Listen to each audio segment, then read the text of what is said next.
Okay, alright. Welcome back to my YouTube channel. I'm Mandis Vlog. Nako, matindi na naman mga kaibigan. Itong ating tatalakayin, mainit tungkol dito sa pagkawala ni Catherine Camilon. Bagong anggulo na person of interest. Dito ho ay may tinuturo na isang police colonel. Kung matatandaan nyo mga kaibigan, maliwanag po sa paliwanag ng mga kinahukulan according daw ho sa mga ebidensya, ang tinuturong person of interest ay itong si Police Major. Ba't wag ho kayong mabibigla dito sa ating mainit na tatalakayin sa ruling ng video na ito? Isang police colonel ang tinuturo na person of interest. Malaki po ang pagkakaiba, di ba? Police Major dati ang tinuturo, ngayon ay isang police colonel. Ano ang nangyari sa kaso na ito? Bakit mayroong isang police colonel na tinuturong person of interest sa pagkawala ni Catherine Camilon? Ano na nangyari kay Police Major? Mga kaibigan, sa puntong ito, laman ang video na yan ng ating tatalakayin. At kung bago pa lang po kayo sa aking maliit pa na YouTube channel, inaanyayahan ko po kayo, please subscribe. Sabay-sabay po nating i-like ang video na ito. Ako po'y muling nagpapaalala, kapag may pagkakataon po kayo, kung pwede lang patapusin po nating panoorin ang kabuuan ng vlog na ito, at nang sa ganon, lubos po nating maunawaan. Heto na, samahan niyo po ako tuklasin, alamin sino itong police colonel na person of interest. Mga kaibigan, panoorin po natin ito.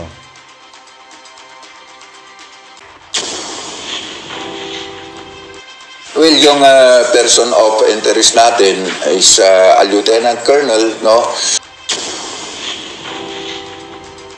Tukoy na ng Police Regional Office 4A ang person of interest sa pagkawala ng Miss Grand Philippines candidate Catherine Camilon. Isa itong pulis sa may ranggong Police Lieutenant Colonel na dating nakatalag. Sasabi niyo? Maraming salamat po kay Senator Rafi Tulfo na kaya nga po kami lumapit dito para alam po namin na masigit ang magagawa niyang tulong para sa aming pamilya sa paghahanap po sa aming anak. Anong reaction mo doon? Yun po, nagpapasalamat rin po kay Senator Rafi kasi alam po namin na mas mapapabilis po yung paghahanap po sa kapatid ko. Sobrang masakit. Pero hindi po ako nawawala ng pag-asa hanggat hindi ko po nakikita ang aking anak. Ako po patuloy na naasa. Araw-araw po ako'y naasa at araw-araw po ako'y naghihintay sa kaloob ng Panginoong Diyos na makakabalik siya sa amin ng buhay. Yun naman po. Sabi nga po ni Senator kanina, ang maaaring susi para malaman kung nasaan yung anak mo ay si Jeffrey Magpantay. Ano pong mensahe niyo sa kanila? Gaya din nga ho ng kahilingan ng iba, lumabas siya at nang malaman kung sino ang siya na rin siguro ang makakapagsabi kung ano yung tunay na nangyari. Well, yung person of interest natin is a lieutenant colonel, no? He was previously assigned with the Batangas Provincial Police Office. Tukoy na ng Police Regional Office 4A ang person of interest sa pagkawala ng Miss Grand Philippines candidate Catherine Camilon. Ayon kay Calabarzon Police Regional Director, Police Brigadier General Paul Kenneth Lucas, isa itong pulis sa may ranggong Police Lieutenant Colonel na dating nakatalaga sa Batangas Provincial Police Office. Sinabi ni Police Brigadier General Lucas, may hawak silang mga ebidensya na nagtuturo kay Lieutenant Colonel. Kaya tayo nagkaroon ng person of interest dahil lahat ng mga na-interview natin ay nagsasabi na siya yung huling kasama nitong si Miss Catherine, base na rin sa text messages at base na rin sa nakuha natin sa ACG na palitan nila ng text messages doon sa isang kaibigan niya. Sa ngayon, ang Criminal Investigation and Detection Group na ang hahawak sa investigasyon sa pagkawala ni Camilon. Kasama sa aalamin ng mga investigador ang sinasabing may relasyon ng dalawa at ito ang tatagpuin ni Camilon noong araw na ito ay mawala. Well, according dito sa mga na-interview ng mga investigador, itong person of interest natin ay merong relasyon, no? Kaya nga sila yung huling magkasama nung araw na yun. Tinitignan nila kung kailan sila unang nagkita, saan sila nagkakilala. Kasama po ito sa investigasyon na ginagawa ng mga investigador natin. Bukod kay Camilon, hinahanap pa rin ng pulisya ang sasakyan na umano'y ibinigay ng pulis kay Camilon.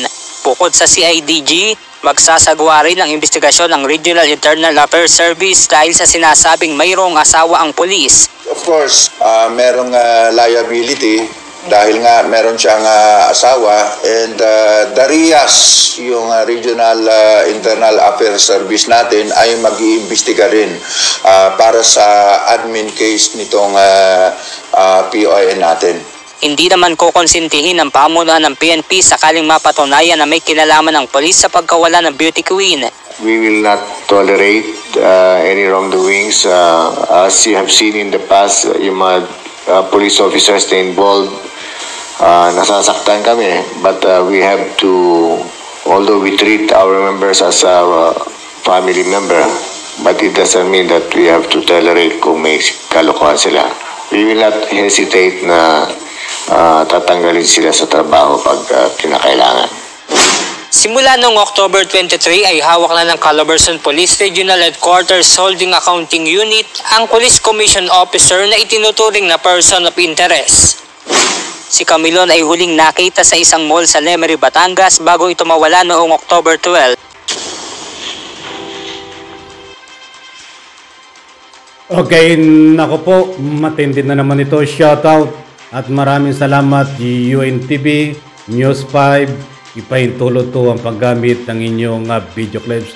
Nandito na naman tayo mga kaibigan. At tayo ho, disclaimer lang po. Unahan ko na po kayo. Hindi ho tayo nagpapakalat ng fake news. Tayo po ay nagbabase sa ruling ng video na pinapakita ko po sa inyo. But nauunawaan ko po kayo dahil yung ibang mga nagkukomento ho, siguro na ika nga po ay fake news.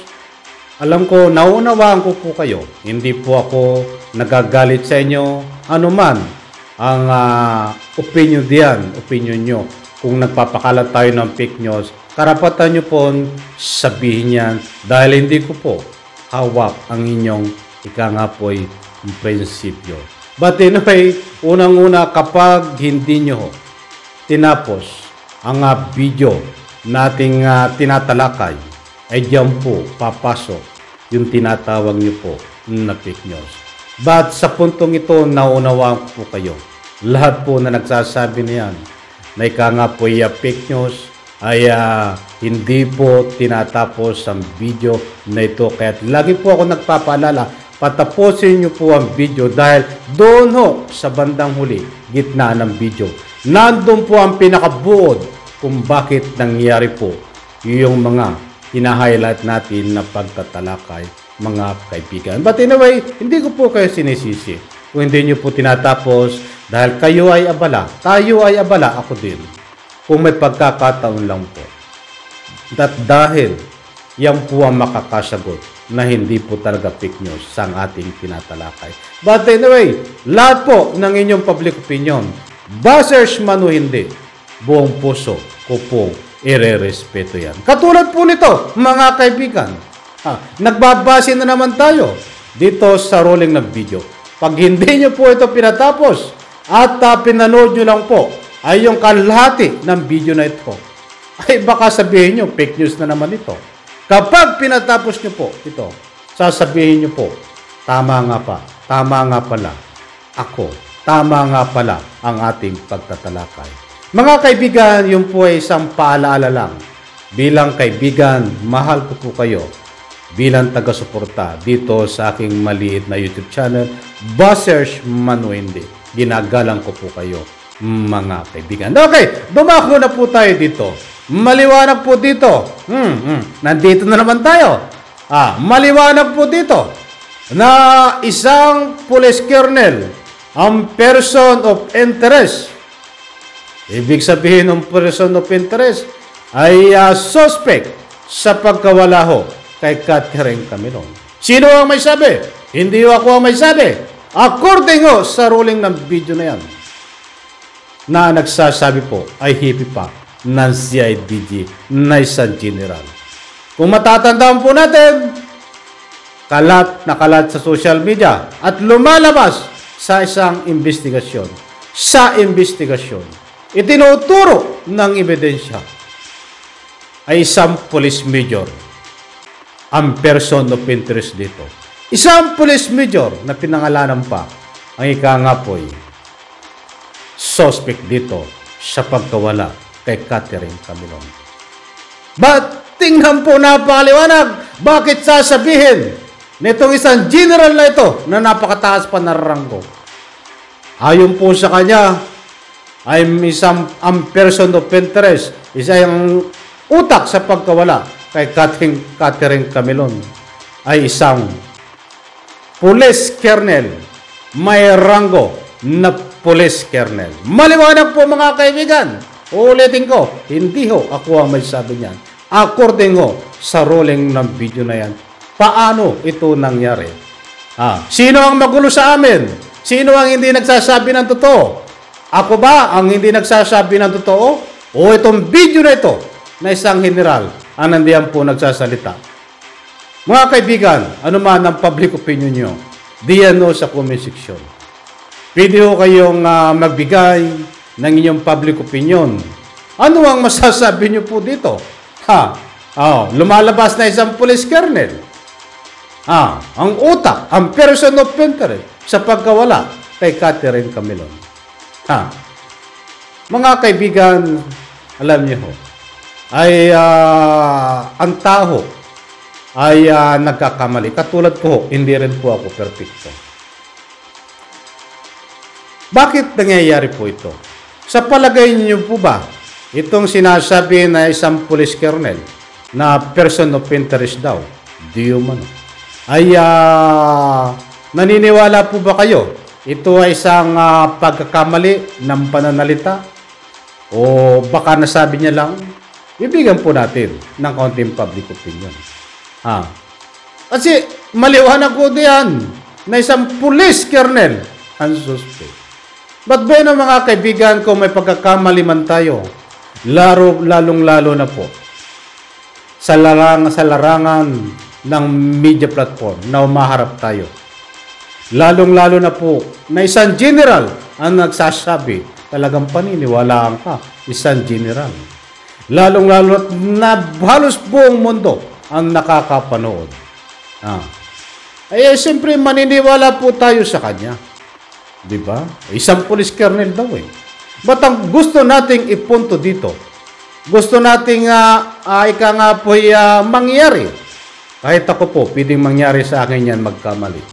Mga kaibigan. Nandun yung ating ika po, delikatisa. Ay kung yung talagang statement mo, katulad yung nasabi na yan, ay iniingatan mo ang iyong pagkatao. Iniingatan mo kung anumang pagkakamali dito. O sabihin natin nagkamali ka, dapat naman mayroon kayong tinatawag na disclaimer o paunawa.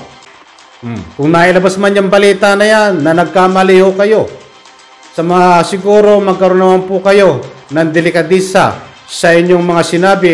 Kung nagkamali kayo, pasensya na po dahil nagkamali ako ng bigkas, instead na major ay nagawa kong kernel. Yan po ang gusto kong ipatid. But sa puntong ito, wala po lumalabas sa social media na anumang paliwanag galing po dito kay General na siya po nagsabi na isang kernel ang person of interest, mga kaibigan. Wala man lang sinabi sa paglilinaw kung siya ba ay nagkamali. Kung nagkamali, walang problema. Edi tatanggapin natin dahil tao lang nagkakamali. Normal po yan. But ang problema dito, hanggang ngayon po ilang buwan nang magdadalawang buwan na nawawala si Catherine Camilon. Wala pong paglilinaw ito nagsabi na ito na siya po ay nagkamali. Bagkus pinaninindigan niya siguro na kernel yun. Ang suspect, kaya ang taong bayan nalilito. Magulo talaga po ang investigasyon. Sino ang magulo? Hindi ako magulo. Dahil nagbabase lang po tayo sa ruling ng video.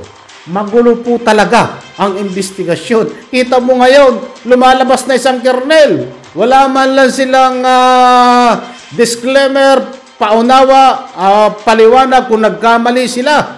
Nang ika nga po'y bigkas. Kaya ngayon po'y maraming nagbibigay ng public opinion diyan sa comment section. Kaya po ito binigyan natin ng daan na talakayin na mayroon daw hong kernel na panibagong anggulo, Lieutenant Colonel na tinuturong person of interest. Sabi nila, may nag-message sa akin, marami ho.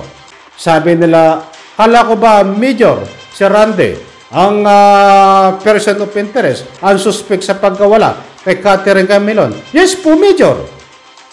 Sinend sa akin yung video. Hindi po, Major, may nalabas dito na Lieutenant Colonel.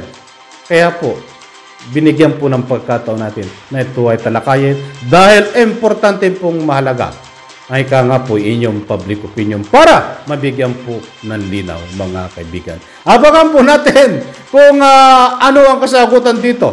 Ito ba ay nagkamali?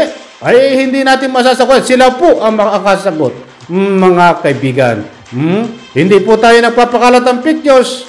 Unahang uulitin ko po, nagbatay po tayo diyan sa rolling ng video na mayroong lumalabas na person of interest na isang Lieutenant Colonel. Paano naman si Major? Diyos mayo, magulo! Bakit naging Lieutenant Colonel na ito? Dapat ay Major ito. Diba? Maraming salamat mga kaibigan. Pagpalain po tayo lahat. Sabay-sabay po nating i-like ang video na ito. Kung ano man ang inyong salubin public opinion, diyan po sa comment section. Huwag po kayong matakot. Karapatan nyo po magbigay ng public opinion. Bye-bye! Pagpalain po tayo lahat. Palakpakan.